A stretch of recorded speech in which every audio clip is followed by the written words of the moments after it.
Good morning, everyone. Got your coffee? I got mine. We're up early this morning because we got stuff to do. I got to clean my house. I got to go out into my garden. I got stuff to do. It's a free day, but not a free day. You know what I mean? Y'all know what I mean. Saturdays is cleanup day, cleanup day, cleanup day. Put on some good music and get her done. Anyway, with that being said, I want to thank a few people. I want to say thank you so much, Monia. Thank you, baby. And I want to say thank you to Karen. Thank you, Karen. Thank you so much. And I want to say thank you to my niece, Diva Journey. Thank you, Diva. Thank you so much, baby girl. Anyway, you know what I want to talk about first? I want to talk about Gail King because a lot of people don't believe that Gail King went into space. How do you feel about it? Let me know down in the comments. I don't think that she did either. You know what I think? I think that you know how we're capable of putting satellites on the edge of the Earth's atmosphere? That's what I think. That's what I think happened. I don't think that they orbited space for a few reasons. Because of what we saw go down with that door, and because it was only 11 minutes, and because of who was on the flight. There was no long time training. There was no real astronauts involved. You know, astronauts have to train forever to orbit space. And I don't think that they orbited space. I think that they came as close to that point as they could before turning back around. I do. But I think that it shouldn't have been marketed as they went to space. You know what I'm saying? Everyone's so comfortable with lying and being deceptive, using deceptive practices and misleading and everything. You know, I remember once upon a time I had a really bad relationship with the truth. And baby, I'm trying to tell you, if you want to heal and start a healing journey and get better, you're going to have to get comfortable with the truth, babe. Hearing your truth, admitting your truth, telling the truth. Your relationship with the truth, by the time, if you take your healing and therapy really serious, baby, your ability to tell the truth is just it's gonna scare people. It is. And why not just tell the truth? Because the truth is so much more helpful and beneficial to us than lies. But you know, cowards need to protect themselves with lies. And snake oil salesmen need to protect themselves with lies. And that's what this is. They sent all those rich women up there. Then they're going to market this experience to rich people. And then they're going to market it to people who can barely afford it to have this experience. But why not just tell the truth? You're not actually going to space. You're just going to the edge of the Earth's atmosphere and you're going to look out into space. Just tell the truth about it. So that's my only problem with it, is that they just didn't tell the truth. And in that respect, they're all lying. They're lying about what the experience actually is. And I don't think that that's a good thing to do to people. I don't. But this is America. It's what they do. Greed and lies and violence. That's America for you. Anyway, did you see the press conference with Carmelo Anthony's mom? Now, mind you, this is definitely not me saying anything bad about her. But when I tell you, baby, I felt so bad for her during that press conference because, you know, something that I never would have admitted was I never would have admitted that those white folks had me shaking in my boots. I never would have admitted that, even if I were afraid. I am that type of person that when I'm afraid, all it does is it just makes me stand 10 toes deep down. I really hunker down. I am one of those people. When I am afraid and when you are attacking my family, when I tell you the way the mama bear comes out in me, because I am very, very, very protective over the people that I love. And I just do it differently. I look differently doing it. I never would have admitted to them. And in that respect, I kind of felt bad. But I understand that she was feeling her feelings, and I understand why she was compelled to say the things that she said. But I also felt really bad that she was trying to appeal to the humanity of people who don't have humanity. Racist white Americans, they don't have any fucking humanity for you to appeal to. They just don't.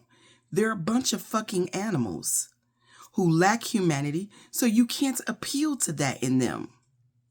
And they don't have any problem denying the humanity in others because they lack it. Of course they're gonna lie. You can't make these people see reason. It's a part of their disease. It's a part of their psychopathy. It's a part of the thing that makes them closer to animals than actual humans. You're never going to appeal to them. I think that had I been her lawyer, I don't know, I maybe would have pulled her to the side and said that to her. You're never going to, so you might as well just stand on business. You know what I'm saying? You may as well just stand on business. Clear up the lies, definitely clear up the lies that's being told about your family. And with a straight face, look in the camera and say, we will get through this. We will not be bullied. Like my son attempted to be bullied on that day. We will not be bullied. And I just would have stood on that business.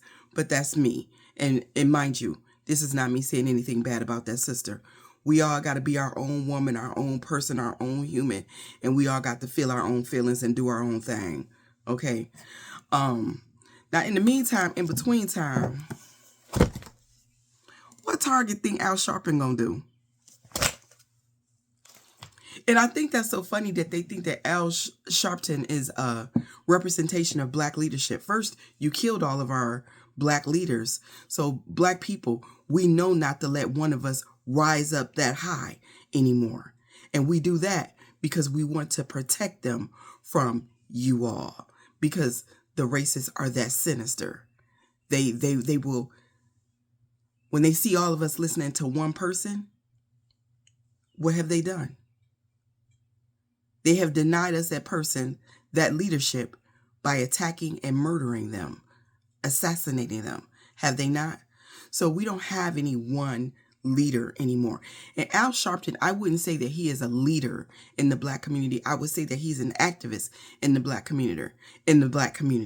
And as an activist, I'm not going to deny him because Al Sharpton has been there for some of the most prominent fights that black people have had to fight here in America, black Americans. And I'll never deny him that. But let me tell you what I also feel about Al Sharpton. I feel like Al Sharpton comes across someone who has chosen himself over his community maybe one too many times. But in this case, I hope he get a big old bag from Target. I do. I hope he charged them a whole lot of money. Another creator said this on TikTok by the name of Nova Luxurious, and that is why I follow him, because we think a lot, even though he's a lot younger, we think a lot of the same things. And I said the same thing. I was like, when he said it out his mouth, I said it too. I hope he charged him up the woozah. I hope he take the bag, and then I hope he stay out of it. Al Sharpton can't make black people go back to Target, and Target need to just accept that it's over with. You know something? You know that saying when they say they came after everybody else, and then when they came after me and I did nothing to help everybody else, there was no one there when they came for me. It's a whole thing that gets said, but I'll spare you the details. But with that being said, when I saw the way Target treated the LGBTQIA community,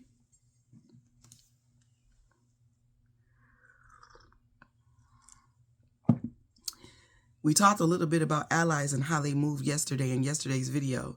And let me tell you, allies, they can't be moved. That's the thing about an ally. Remember when I told you there are white people who are old now and who were arrested and stoned and had dogs put on them and lost their lives even, fighting for the civil rights of black people. We have had allies, and I will never deny an ally their allyship. When you have the complexion for protection and you instead choose to stand behind the right thing, no matter what it costs you, that is an ally, and that deserves a certain amount of respect. Okay? Target was never an ally. Target hopped on the bandwagon. That's what Target did. They hopped on a trend. And when it wasn't trendy no more, they turned on us like that. Black people are not coming back. It's over, Target. Now, you know what? I'm waiting for when we give Amazon and Walmart that same energy. I'm going to tell you the truth. I'm about 95% of the way. I'm 100% with Target. 100%. I have not shopped at Target. I'm about 95% with Walmart. And I'm about 80% with Amazon. But as soon as black people on that one band, one sound thing, I'm done. I'm done. I get it. And as an activist, I had to learn that sometimes we have to kind of meet people where they are. It's hard to say for poor people to say no to Walmart. Poor people can't afford to say no to Walmart. And the rest of us got to understand that. Hell, I am poor people. I definitely get it. And disabled people cannot afford to say no to Amazon. Sometimes we have to meet people where they are. But I'm trying to tell you, when black people stand up and say, we ain't fucking with them no more, and we giving them the same type of energy that we giving to Target, I'm doing it. But it is hard. As someone who shops for the library pantry, I get orders canceled all the time, trying to find new vendors. Even Costco, and they're a big supplier, mind you. And it is not uncommon for them to cancel one of my orders. It's hard. It's hard divesting. And then we're doing it all at the same time. Maybe that's what it is. It's going store by store by store. And if so, having to deal with this library pantry, I get it now. I do. I get it now. I do. It's hard, eBay, you have to vet those people so carefully because there's a lot of scammers on eBay. This is why black people should have been building our own tables instead of demanding seats at theirs. And we wouldn't be in this mess right now. But we definitely ain't fucking with Target. And it ain't nothing that Al Sharpton or the CEO of Target can do about that. And I'm glad to see black people on one accord with that. And I'm glad to see the black community holding other black people accountable for that are like all over TikTok talking about, I still shop at Target, blah, blah. Yeah, and black people are like, and that's why we don't fuck with you no more. I'm loving that energy. I'm loving that energy. Keep it up. Keep it up. Keep it up. One last thing I want to say before I go, okay? There over in the room, someone posted a story about a young girl, and I saw it over on TikTok too, about a young girl who she was selling cookies, and she went to this white man's door. And, well, if you know, you know. Black people, this is why it's important for you to open that third eye and to be conscious. Because when you're not conscious, things like this happen. How do you all not understand what the socio-political atmosphere is like right now? To the point where you have your kids going and ringing in white neighborhoods, ringing the doorbells of white people right now. You will have to be just completely dense to not understand what the atmosphere is right now. That is too dangerous. You supposed to know that as a black person. You supposed to have enough common sense to know that it is too dangerous for you to send your black child out into the world, ringing in white neighborhoods, ringing their doorbells right now. You supposed to know better than that. Racism is sad. It's ugly. It's small. It's evil. It's pervasive. It's there. And it's nothing that we can do about it. These people, these animals are who they are. They are who they are. If you want to protect your children, keep them at home within the black community. And if you don't like what's going on in black communities, that just means that as a black person, it's your responsibility to turn that narrative around and make black communities do your part to make black communities safe for black children and black people. How about that? We got to raise decent kids. We got to have children with decent black men who will make good husbands and good fathers. We have to invest in our communities. We have to invest in other black people. We have to beautify our neighborhoods. We have to not litter and use our neighborhoods as trash cans. We got to be the change that we want to see. Too many of y'all still waiting on white people to save y'all. They not our answer.